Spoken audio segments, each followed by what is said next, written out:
A question I get all the time is, Sean, where should I buy my next house hack? Well, the easiest way of explaining that one is probably pointing out the places you want to avoid. And that's one of the reasons why my wife and I have had so much success over the years, where we're literally 10 years in, collecting every single payment of rent, having cash flow, cash cow type properties. I want to see you be on the same path. So I'm not guessing here with this video.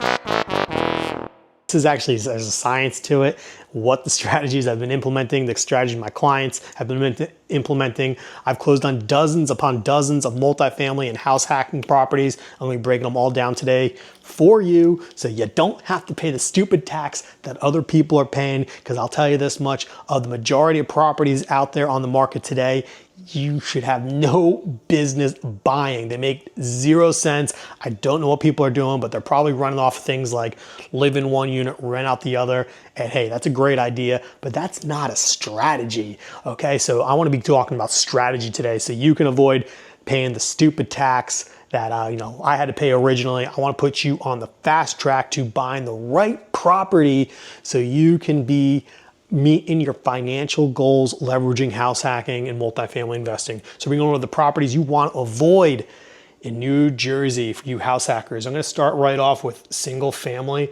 Now look, I'm not saying completely avoid this, but you have to be so freaking careful. It is not easy to do. You go and you buy a, let's say a turnkey single family property. Well, you're gonna be paying top dollar for that. So right off the bat, you're gonna be having a really high purchase price, and then you have to go rent out each room to recoup that money.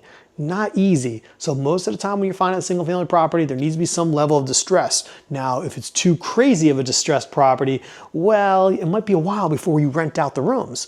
So you want to find something that has maybe a little bit of distress that you can renovate pretty quickly, get rooms rented, and then you're living in the property and hopefully living for rent free. Another thing on top of this is you need to have some creativity in it. If it's like a 2-bedroom, what are you gonna do? Rent out one room and that's gonna cover your mortgage? Probably not.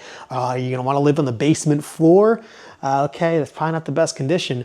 I'm gonna have an example I'm gonna be showing in a minute right here of a property that is absolutely killing it that was single family, but they're few and far between. So stay tuned till that one. And I'm gonna be doing a lot of examples in this video. I'm actually be pulling up the map in a little bit and showing you some of the areas you're gonna want to avoid. So stay tuned for that map tour. But right now, let's hop into this property I was talking about here. And look, this is a killer house hack. It is actually coming soon right now. We have it on the market. It's gonna be listed very soon. Actually, if you're watching this video, it probably is listed right now, in all honesty. But what my client did here that was so creative is he utilized space in a different way. So first things first, this living room right here, he actually turned into his bedroom. So it was a 4-bedroom, 2-bath. That plays a huge role. Now look, I have a video that dives really deep in this, so I'll put in the description below, so I won't go into crazy detail, but having multiple bathrooms plays a big part, because the last thing you want to do is have a 4-bedroom with 1 bath, and now you're all fighting who uses the restroom, who takes a shower, all that kind of stuff. So multiple bathroom plays a big role. But what he did is he got creative. He actually made that into a wall over here, and there's a wall on this side. You see it right here. So he made a wall here, put a door there. So now he can enter into his bedroom. You're not, we're not having a living room. Everyone has their own individual room. They had the dining area. And then, like I said, very, very simple way of doing this is updating the bathrooms. The bathrooms weren't in the best shape, but he spent a couple weeks, got them ready, got them nice, updated thing, increased the value, really cool. Now he's actually selling the property. He's gonna net a really, really large sum of money. If you want to know how to net a large sum of money, I will put the video on this property in the description below. I would say click it, and you can leverage that live-in, fix and flip strategy that I like to call it. But moving along here, let's go on to the next hack that I want you to avoid, the next property I want you to avoid. Turnkey if the goal is to move out fast. Okay, so avoid turnkey if you need to get out of the property quickly, or if you don't really have a lot of liquid cash. Now look, if you have $1 million, okay, go buy a turnkey property, move on to the next one, move on to the next one, rinse and repeat, easy enough. My guess is you might not have $1 million, okay? So if you don't, you're probably gonna wanna avoid the turnkey type properties, because you need to have a way to get to property number 2 if you're looking to live in all these. So you buy a turnkey property, you're gonna get the appreciation. It's nice, nothing wrong with that. But if you only have, let's say, enough for a 5% down mortgage, you might need enough equity in the home. You might not get there fast enough in order for you to get to the next property, because lending looks at this type of stuff. They want to make sure you have enough equity in the original home before you go into the next home. Okay, that's a huge hack there you want to keep your eyes on. But the next thing here is, how do you now get to property number 2 if there's no value increase, there's no equity? One of the strategies my wife and I have leveraged over the years is buying a distressed property, renovating it, and then doing a home equity line of credit, getting the cash out. Now that cash we leverage to go to the next property. Okay, so that's why I'm saying turnkey could make it tough. Once again, similar to single family, I've got clients that are buying turnkey type properties all the time, and it works. It's just more so if your strategy is to get to a property really fast, it's gonna be tough. Now look, here's really cool, that a strategy that we like to implement is we buy a turnkey property, but that's still could mean there's value add in that. A really good example is I'm under contract on an awesome duplex right now. It's in amazing shape, but there's things like a large closet that can take on another bathroom, which is going to increase the rent. So it's going to have them go from, let's say, $2,600 a month to possibly $3,200 a month just by putting in a bathroom. Now look, the property right now is turnkey, but we're going to even make it nicer. Okay, so there are trade-offs with all this. Okay, moving along here now. Look, stay tuned for that map tour. I'm going to be going into that in a little bit, but right now I'm going to say strategy does not align. What I mean by that is strategy, no align. Okay, so if the strategy doesn't align with what you're looking to do, it's gonna be tough. The example I always use, if you're gonna buy a college rental, but there's no college nearby, well, you might be out of luck there, okay? So you wanna make sure whatever strategy you're going after, you're in close proximity to, the goals, you're by whatever it is that you wanna do. If you're gonna do a midterm rental, is the property possibly very large? Not the best for midterm rental, but something like a 1-bedroom, 1-bath, or 2-bedroom, 1-bath tend to be really, really attractive for midterm rentals. So you wanna make sure that the strategy aligns with the property, you're leveraging it in the right way. Strategy plays a huge part. Now, next thing on this is, are you comfortable with the strategy? There are people out there that are not very comfortable with midterm rental, okay? They don't wanna do it, okay? Maybe you're not comfortable with a short-term rental, okay? So then don't do it. But, obviously you can make a lot more money doing these types of strategies, but if you don't want the hands-on type approach, don't go looking at a property that's only gonna work with a midterm rental or a short-term rental as your way of making the money, because if that's what you're not comfortable with and that's the strategy that's gonna work, well, then you're gonna be out of luck there. Okay, so you're probably gonna wanna avoid that type of property. So make sure the strategy aligns with your goals and make sure that the property aligns with that as well, okay? Long commute. Yeah, this is a big one. Or let's say like middle of nowhere / nowhere. Yeah, so this is where I'm going to pull the map up here. I want to show you a couple things now. Look, looking at New Jersey. Oh, but that's not the map. Oh, wait, hold on. Here's the map right over here. Bam, I got the map of New Jersey. So look, if you're going to be here in the middle of nowhere, that isn't kind of obvious. You're probably not going to get the best tenant pool. You're not going to have the best time renting it. You're going to have a little bit slower of a process. But I want to have a nice visual for you so you absolutely understand areas you might want to avoid, you might not want to go into. And the way I always look at it is this 287 corridor. This is Route 287 here. Oops, can I get my pen back up?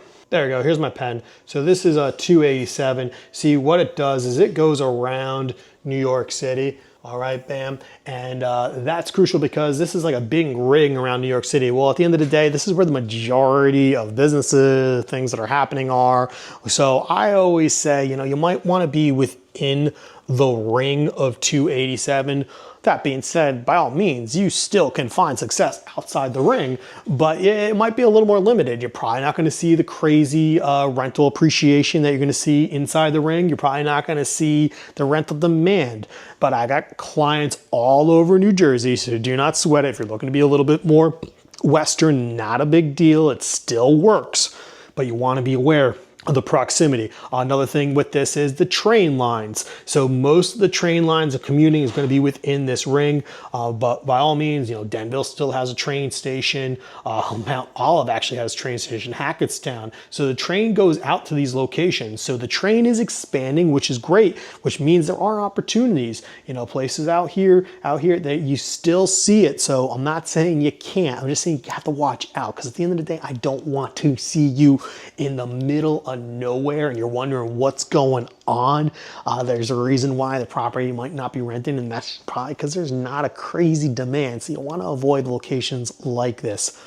If you have a location that you're looking to invest in, why don't you drop a comment below, because that's going to play a huge part, especially my next topic I'm going to be going into very quickly, because there's certain towns you're going to want to avoid. I'll be talking about that in a little bit. But if you have one, why don't you drop a comment below of an area that you want to invest in, or maybe you have invested right now. Share it in the comment below. All right, moving along here before I get to the final one. And the final one you're really going to want to watch out for, because that one is absolutely crucial. I just don't do it, and I don't want to see you doing it either. Okay, towns have crazy laws. Towns with crazy laws. Yeah, I always say that New Jersey is not the state as a whole. People like to paint the huge picture, especially if these out-of-state investors, like, don't invest in New Jersey. Unfortunately, 99% of them have never invested in New Jersey, so they don't know. They're just guessing, or they're reading laws that maybe don't apply to you. And that's what I want you to avoid. I want you to avoid the laws that, are really wacky and wild. Crazy hack here is a lot of their wacky and crazy laws are 5 units and greater. We're looking at small multifamily here a lot of the time, 2 to 4 units, 1 to 4 units, whatever it is. So I'd say a lot of those laws, we can avoid. But then there's another one on top of this, and this is the wacky towns, the ones that have crazy rent control, that have laws that say you can't raise rents. You can't raise rents when tenants move out. There are towns that have some of these laws in place, and it's just like, wow, this is wild. And there's towns that just watch everything with, a magnifying glass, and are really, really on top of landlords. And it's like, okay, let's avoid some of those areas. Ironically, a lot of the towns that have more relaxed landlord laws are actually very, very, very desirable towns. Point I want to make there is that there's some places that have very, very strict laws. And well, to be honest, I don't like ever going to those towns because they're not maybe the safest towns, we'll say. Okay. But yeah, at the end of the day, you want to avoid certain towns because we don't want to see you owning property and not being able to collect rent, or owning property and the landlords know how to leverage or the tenants know how to leverage all the laws against you. Not cool. But if you can be in those towns that are very desirable, that have more relaxed laws, they're very successful. And that's why my wife and I have been doing this for over 10 years. We haven't missed a single payment of rent. I've got clients, they're in the same boat, multiple dozens of clients in the same boat. So at the end of the day, we're either very, very lucky people on a large scale, or we know where to avoid, and I don't want to see you going to those towns, okay? But yeah, moving along here. But before I do, why don't you make sure to click subscribe so you can stay up to date on everything that's happening here in northern New Jersey. And don't miss a video, and you can be a house hacking champion or landlord that is kicking ass just like myself and my clients. So click subscribe so you don't miss out on that. And then if you ever want to hang out or, get on a call and talk house hacking, why would you not? You can text me right here. This is my direct number. I don't care if it's raining outside, if it's a Sunday at 2 a.m., if it's freaking doesn't make a difference, if it's a holiday. Text me 973-221-9131. I will get back to you, and I'm more than happy to send you a link where you can book and have a one-on-one with me, not an AI robot, not some other member of my team. I handle all the investor clients because I just don't want to just dish you to someone else that maybe hasn't done this before. Imagine that. Imagine working with someone that's like guessing that, like, how I think we could house hack. Maybe let me call Sean and I'll, no, you're working with me. Okay. That's why I take on the house hacking clients and the multifamily investors. So if you want to have a deeper conversation, yeah, that's the number to find me at. Okay, here we go now. Final one on this. This is the one that I say, look, you want to avoid at all costs. There's so much reason behind it. And that's going to be condos. Condos, not a fan. I never have been. I don't really, I sell them for clients. I don't really buy them for investors. You know, there's just so much going on from, you know, the HOA. That's always a huge one. This is out of control. I mean, you think taxes are bad. HOA is 10x. I mean, HOA controls everything. First of all, the fees go up. It's just wild. Like, you never know when they're going to go up. They go 1 year to next. You buy a property, it looks good on paper. Nope, HOA says let's double the fees, and it's like, wow, okay, there goes my cash flow. How about this? HOA says you can't build. Maybe you can't build. You can't do XYZ. You can't renovate. Maybe you don't like the siding outside. Well, you can't do it unless the HOA approves it.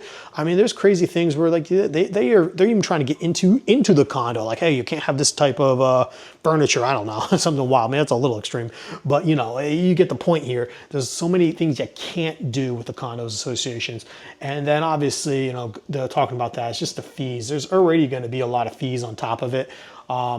But you never know what they're going to go up, they're going to go down. So I avoid condos at all costs. And then it's just like, where are you going to find this condo that also magically cash flows? Like, you're going to buy, you know, a huge condo unit, and it's like, like, what are you doing the house hack? You're trying to live for free.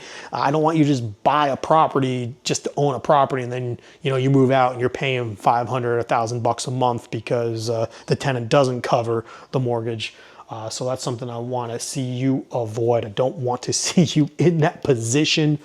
And finally, with the HOA is just the laws. I mean, like, here's a really good one. How about this? They pass a law saying you can't rent out your property. You're out of luck there, my friend, okay? So that's the last thing I want to see you do. You buy this beautiful condo. Oh, this is so great. And then all of a sudden, boom, you can't rent it out because they say, heck no to you. We don't want tenants. We don't want you parking over there. You can't have more than one car. You can't do this. It's just like, no, all these laws from people maybe that are just, you know, don't have much better to do with their lives and just make up new laws. And I don't like laws. I don't like, you know, look, by all means, there's laws out there that are great that protect people. But when they start getting too crazy and wild, that's when I say, get away, okay? Get away. Okay, so for more videos like this, make sure you click subscribe. I will see you on the next one. You're probably gonna wanna watch a video right here, especially if you wanna be a house hacking champion. I think it's gonna help you. It will, it really will. Click the video.